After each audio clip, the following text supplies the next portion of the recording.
প্রিয় ফেসবুক বন্ধুগণ, আমরা আজকে চলে আসলাম পোয়া মাছের কোপ্তা তৈরিতে।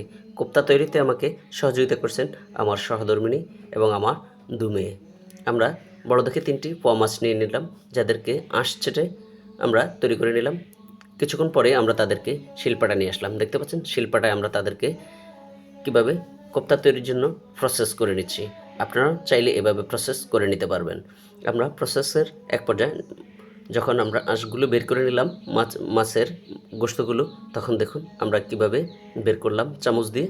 তারপরে আমরা এগুলিকে, পোয়া মাছের যেহেতু কাটা বেশি, সেজন্য আমরা আবার শিলপাটায় একটু বেটে নিচ্ছি। আপনারা চাইলে ব্লেন্ডার করতে পারেন, তবে ব্লেন্ডার করলে পোয়া মাছের যেহেতু কাটা বেশি, কাটা থেকে যাবে সম্ভাবনা থাকে, সেজন্য আমরা শিলপাটায় বেটে নিচ্ছি। তারপর আমরা পোয়া মাছগুলোকে একটু হলুদ, মরিচ, লবণ পরিমাণ মতো, মশলা পরিমাণ মতো দিয়ে এগুলোকে একটু এঁটে নিচ্ছি। আমরা যখন সবগুলোকে এঁটে নিলাম, দেখুন আমরা কীভাবে এঁটে নিলাম। তারপর আমরা চুলায় দিয়ে দিলাম গরম তৈলের মধ্যে ছোট ছোট করে আমরা দিয়ে দিচ্ছি, যাতে করে এগুলো শক্ত হয়ে যায়। তারপর আমরা ছেঁকে নেব। আমরা এখন তৈলে ছেঁকে নিচ্ছি।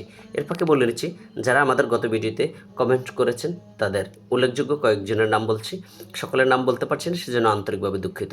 তাসনুবা তানহা নোয়াখালী থেকে, মনির খান সৌদি আরব থেকে, আব্দুল হান্নান প্রবাস থেকে, দেশের নাম বলতে পারছি না, এমডি সোহেল আহমেদ ঢাকা থেকে, সাইফ উদ্দিন মহসিন সুপার মার্কেট থেকে, রাজীব উদ্দিন রাজু নোয়াখালী থেকে, ফারজানা আক্তার হাড়ারপাড়া থেকে, শাহজাহান মুন্সি ফরিদগঞ্জ থেকে, মোহাম্মদ মহিউদ্দিন পাটোয়ারি নারায়ণগঞ্জ থেকে, মহসিন মজুমদার ঢাকা থেকে, মোহাম্মদ সেকান্দর মিয়া ঢাকা থেকে।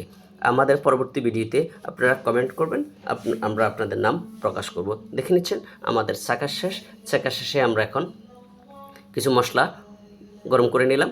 এর মাঝে আমরা আমাদের বড়গুলো দিয়ে দিলাম।